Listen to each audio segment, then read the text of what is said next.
Hello students, good morning.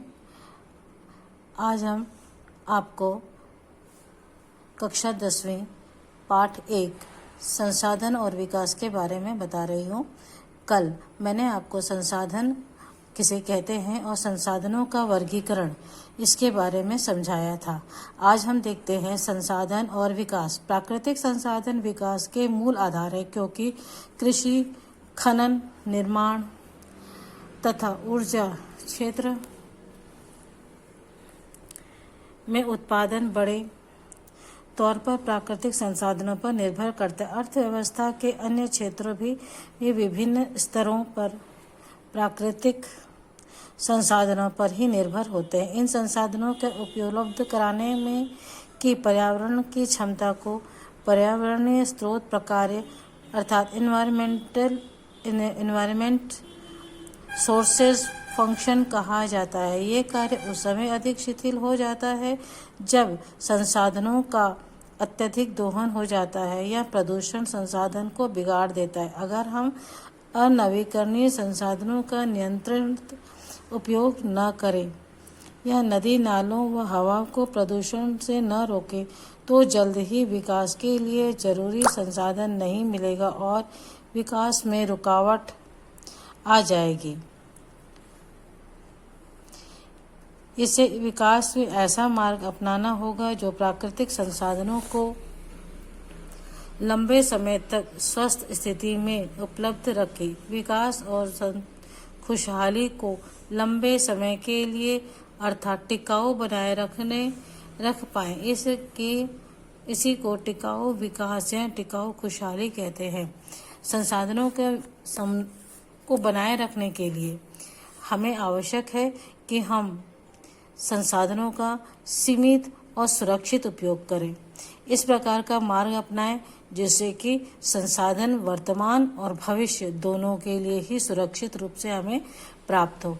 आज हम जिन चीज़ों का बेतहाशा उपयोग कर रहे हैं वे कुछ समय पश्चात समाप्त हो जाएंगी और हमारे आने वाली पीढ़ी के लिए उस संसाधन का कोई भी अवशेष यह हिस्सा नहीं बच पाएगा। इसलिए हमें आवश्यक है कि इन संसाधनों का उचित और संरक्षित रूप से प्रयोग करें।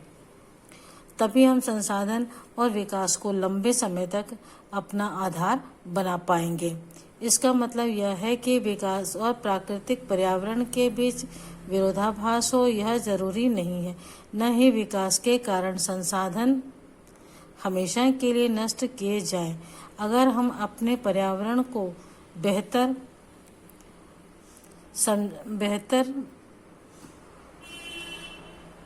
समझें तो हम विकास के लिए टिकाऊ प्रबंधन भी कर सकते हैं। पर्यावरण वैज्ञानिकों ने इसके लिए पर्यावरण की शुद्धिकरण क्षमता या सिंक कैपेसिटी की अवधारणा विकसित की है। पर्यावरण में इतनी क्षमता होती है कि वह एक सीमा तक प्रदूषण किया जाए तो वह उसे समाहित करके हानि रहित कर सकती है। उदाहरण के लिए, अगर हम बहती नदियों में घरेलू कचरा बहाते हैं तो नदी के जीव जंतु उन्हें अपना भोजन बनाकर पचा लेते हैं और फिर से पानी उपयोग करने लायक बन सकता है। अगर हम अत्यधिक मात्रा में नदी की क्षमता से अधिक गंदगी प्रवाहित करें तो साफ पानी वाली नदी भी गंदा नाला बन जाएगी। आज हमारे प्रमुख शहरों के पास बहने वाली नदियों का यही हाल हो रहा है। यही नहीं, आज हम नदियों में कई ऐसे तत्व डालते हैं जिन्हें पचाने की क्षमता नदी में नहीं है। उदाहरण के लिए साबुन के अपशिष्ट ये पानी में बने रहते हैं और अंत में नदी में डालते हैं जिन्हें पचाने की क्षमता नदी में नहीं है। उदाहरण के लिए साबुन के अवशेष ये पानी में बने रहते हैं और अंत में समुद्र में जाकर मिल जाते हैं और धीरे धीरे समुद्री जल को प्रदूषित करते हैं।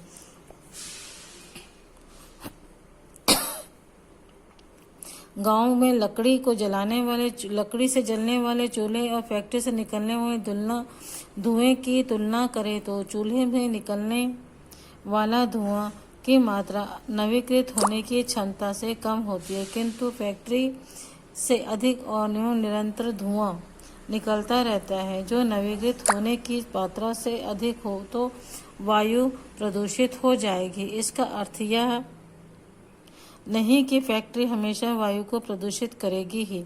यदि फैक्ट्री से नवीकृत सीमा तक ही धुआं निकले तो वायु प्रदूषित नहीं होगी। पर्यावरण द्वारा अपशिष्ट पदार्थों को अवशोषित करने की इस क्षमता को सिंक क्षमता कहा जाता है। जब अपशिष्ट निर्धारित सिंक कार्यों की सीमा से अधिक हो जाते हैं तो पर्यावरण को दीर्घकालीन हानि पहुंचती है। आपने देखा बच्चों कि किस प्रकार हम अपने द्वारा स्थापित नदी अपने द्वारा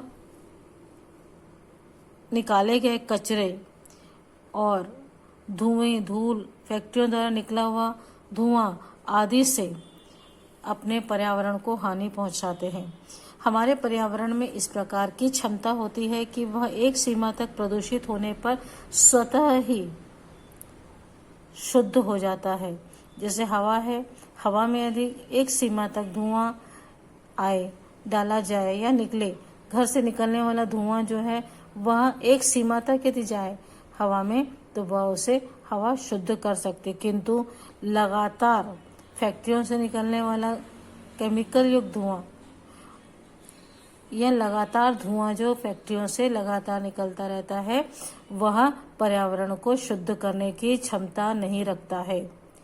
अतः हमें इस प्रकार से के संयंत्र के कारखानों में इस प्रकार के यंत्रों का उपयोग करना चाहिए जिससे कि कम मात्रा में धुआं वातावरण में फैले, वातावरण में आए या पर्यावरण में कम मात्रा में फैक्ट्रियों से निकलने वाला धुआं पहुंचे, जिससे कि हमारी हवा की सिंक क्षमता बनी रहे। इसी प्रकार यदि घर का कचरा हम नदियों में डालते हैं तो नदियों में जो पानी है और उसमें जो जीव जंतु हैं वे नदी के में डाले गए इस कचरे को अपने भोजन के रूप में आत्मसात कर लेते हैं और पुनः पानी शुद्ध होकर के हमारे उपयोग के लिए हमें प्राप्त होता है। किंतु यदि अधिक मात्रा में इसे डालेंगे कचरा नदियों में तो नदियां जो है नाला बन के रह जाएंगी। औद्योगिकरण के चलते हुए हमने अपनी नदियों को नालों के रूप में परिवर्तित कर दिया है। कारण यह है कि जो फैक्ट्रियों से निकलने वाला केमिकल युक्त पानी है वह नदियों में बहा दिया जाता है, जिससे कि नदियां प्रदूषित हो जाती हैं और इस पानी में रहने वाले जंतु भी इन रासायनिक पदार्थों के कारण प्रदूषित हो जाते हैं।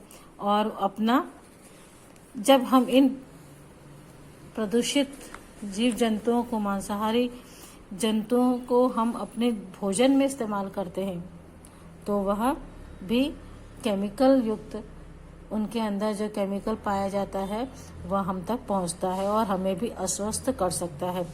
प्रकृति द्वारा जो अशुद्धियों को शुद्ध करने की जो क्षमता है, अपशिष्ट पदार्थों को अवशोषित करने की जो क्षमता है उसे ही सिंक क्षमता कहा जाता है। किंतु प्रकृति में जो यह सिंक क्षमता है वह अपशिष्ट पदार्थों को सिंक करने की जो क्षमता है वह सीमित मात्रा में ही पाई जाती है। दूसरा है उदाहरण देखते हैं हम, पहला उदाहरण देखते हैं हम यहाँ पर कि भारत में भूजल की स्थिति पर वर्तमान आंकड़े हमें सुझाते हैं कि देश के अनेक भागों में इसके उपयोग की अधिकता से इसके लिए गंभीर खतरा उत्पन्न हो गया है। पुनर्भरण से जितना जल भूमि में जाता उससे कहीं अधिक भूजल का उपयोग किया जा रहा है, जिसके कारण लगभग 300 जिलों के पिछले 20 वर्षों से जल स्तर में 4 मीटर की कमी आई है। यह स्थिति खतरे का संकेत है कि अधिक उपयोग से की अधिकता विशेष रूप से पंजाब और पश्चिम उत्तर प्रदेश के कृषि समृद्ध क्षेत्रों में और केंद्रीय दक्षिण भारत के कठोर चट्टानों के पठारी क्षेत्रों और कुछ तटीय क्षेत्रों में और तेजी से विकसित होने लगा है। क्षेत्र में भूजल अत्यधिक उपयोग होता है और जल का उपयोग की इस अधिकता से कम हो जाएगा और बहुत ही तीव्रता से इस स्तर में कमी होती जाएगी। भूजल, आप जानते हैं भूजल किसे कहते हैं? भूजल अर्थात भूमि के अंदर पाया जाने वाला जल, जिसका उपयोग हम बोरिंग खोद करके या कुएं से खोद करके उपयोग में लाते हैं।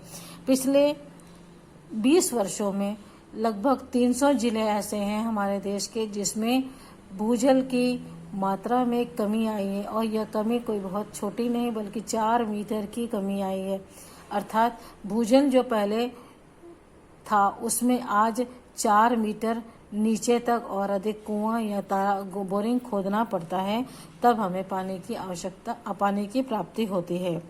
यह स्थिति सबसे अधिक गंभीर पंजाब और पश्चिमी उत्तर प्रदेश में है, क्योंकि यहाँ पर खेती के लिए सिंचाई की जाती है और सिंचाई के लिए इसी भूजल का उपयोग किया जाता है।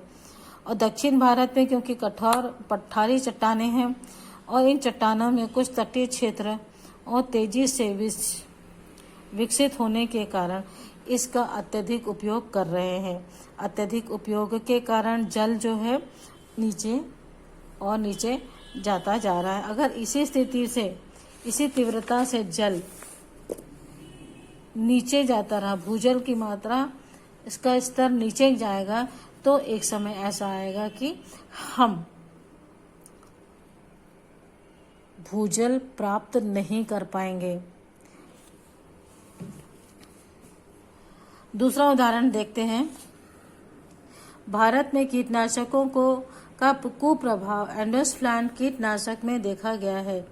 1976 में काजू की फसल को कीड़ों से बचाने के लिए सरकार ने 15,000 एकड़ भूमि पर हेलीकॉप्टर द्वारा एंडोसल्फान कीटनाशक का छिड़काव किया। यह कार्य केरल में उत्तरी भाग में कासरगोड में किया गया।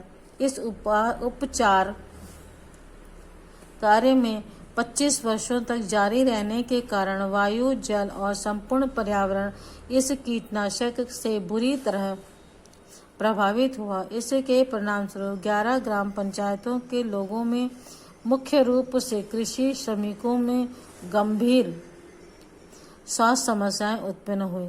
वे विभिन्न तरह की बीमारियों जैसे मानसिक व शारीरिक विकलांगता, दिल व तंत्रिका तंत्र की बीमारियों आदि से ग्रस्त हो गए। यही नहीं, उस पूरे इलाके में मछलियां, कौवे व अन्य पक्षियों, कीट पतंगे आदि में भारी कमी आई। कुछ वर्षों से न्यायालय के आदेश द्वारा इस छिड़काव पर प्रतिबंध लगा दिया गया है और सभी प्रभावित लोगों को सरकार द्वारा मुआवजा भी दिया जा रहा है। एंडोसल्फान एक कीटनाशक है जिसके उपयोग काजू की खेती में लगने वाले कीड़ों को दूर करने के लिए या उसके उपचार के लिए किया जा रहा था। लेकिन इस कीटनाशक का लगातार 25 वर्षों तक उपयोग किया गया। इस कारण से यहाँ पर जो कृषि श्रमिक थे और जो लोग थे उन्हें भारी स्वास्थ्य समस्याओं का सामना करना पड़ा, जैसे शारीरिक और मानसिक विकलांगता। दूसरा, दिल और तंत्रिका तंत्र की बीमारियां आदि से ग्रस्त यहाँ के श्रमिक हुए। कृषि श्रमिक जो थे इससे प्रभावित हुए। और यही नहीं, इस कीटनाशक का, रासायनिक कीटनाशक का प्रभाव जीव जंतु जो वहाँ के थे, कौवे, चिड़िया, पतंगे, मछलियाँ आदि पर भी देखा गया। इनकी सबसे ज़्यादा प्रभाव इनमें इस प्रकार देखा गया कि इनकी संख्या में पहले से बहुत अधिक कमी आई। ऐसी स्थिति में जो रासायनिक कीटनाशक होते हैं वे हमारे स्वास्थ्य के लिए हानिकारक होते हैं। न सिर्फ हमारे बल्कि हमारे पर्यावरण, जीव जंतुओं सभी के लिए हानिकारक होते हैं। इस प्रकार से कुछ समय के पश्चात न्यायालय द्वारा इस कीटनाशक के प्रयोग पर प्रतिबंध लगा दिया गया और जो लोग इस कीटनाशक से प्रभावित हुए थे सरकार ने उन्हें मुआवजा भी प्रदान किया। कीटनाशक में क्योंकि रासायनिक तत्व अधिक होते हैं, रासायनिक पदार्थ अधिक होते हैं जो कि हमारे जीवन के लिए, हमारे स्वास्थ्य के लिए हानिकारक होते हैं। इसीलिए इनके उपयोग पर प्रतिबंध लगाना चाहिए और सरकार इसके लिए प्रयत्न भी कर रही है। ओके, बाय बेटा।